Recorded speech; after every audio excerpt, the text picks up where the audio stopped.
Chapter 50. Those things are relative which, in what they themselves are said to belong to other things, or they are those which in any other way whatsoever are related to another thing. Now they are said to belong to others as a father to a son, for the father is necessarily said to be father or of a son. On the other hand, they are related to another as great is to little or much to little, for much is not said to belong to little, but to be much in relation to little. One should know that whenever a thing is considered in itself, it is not relative. When, however, it has habitude to another thing, then it is said to be relative.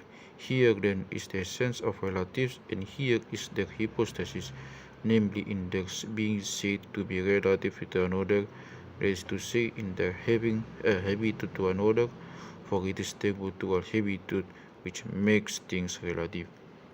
Some relatives are called by the same name, as a friend is a friend of a friend, and as an enemy is an enemy of an enemy.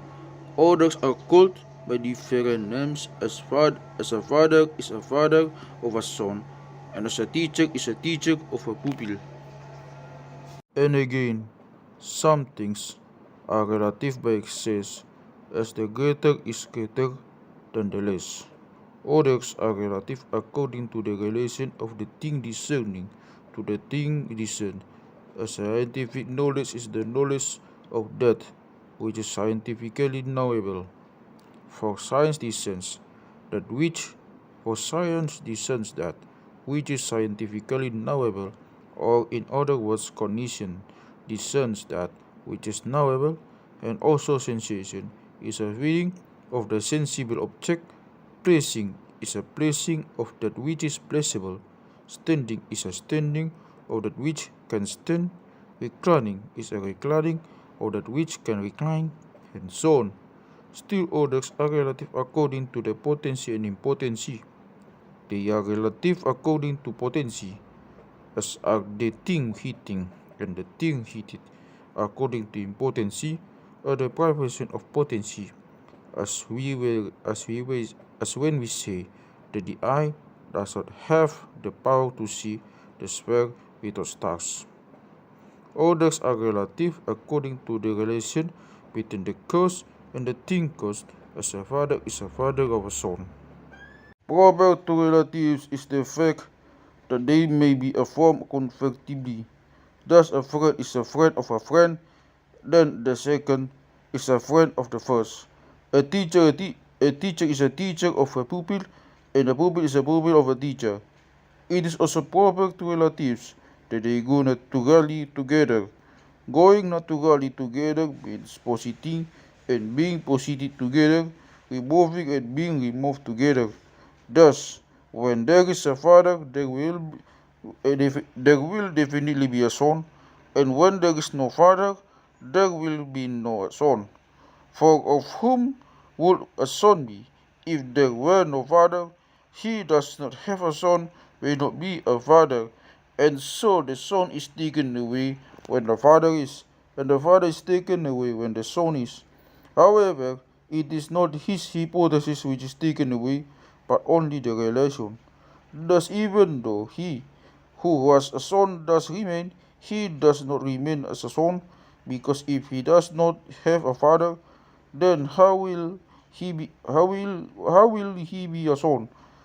Now should we speak of a sort of one disease, either we should not be saying this in the proper sense by a misuse of terms, or we should be saying it implying that the father, by reason of the immortality of his soul, has died and become non-existent.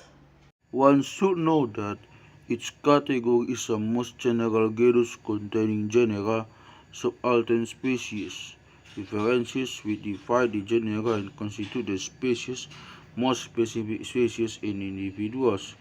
The conceptual differences are not called essential except only in the category of substance, nor are the individuals called hypostases except only in the category of substance.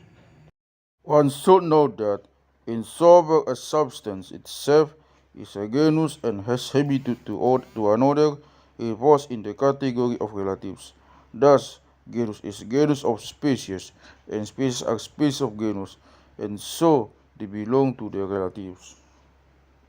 Furthermore, things which are relative and convertible have their habitat either in things which are self-subsistent, or substances, or in things which are not or accidents. Now, if the habitat is in self-subsistent things, then the relation will either be natural, like that of the father and son, or like that of slave and master, or artificial, like that of pupil and teacher, or by preference, like that of friend and friend of, or enemy and enemy. If, however, the habitat is not in self-subsistent things, but in accidents, then the relation will either be natural, like that of double and half, or not natural. If it is not natural, it will be either fortuitous, like that of the slave, like of slave or and master, or artificial, like that of pupil and teacher, or by preference, like that of friend or enemy and enemy. If, however, the habitat is not in self-subsistent things, but in a series, then the relation will either be natural, like that of double and half, or not natural, like that of great and small.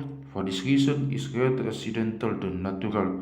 For TT, however, and preference have no place with things that are self-subsistent, unless it be that some self-subsistent thing that is possibly being formed accidentally should somehow appear as referable to another. Now, relatives must first, as being considered in themselves, be put into one category. Then, as having a habit to another, they must be put into the category of relatives.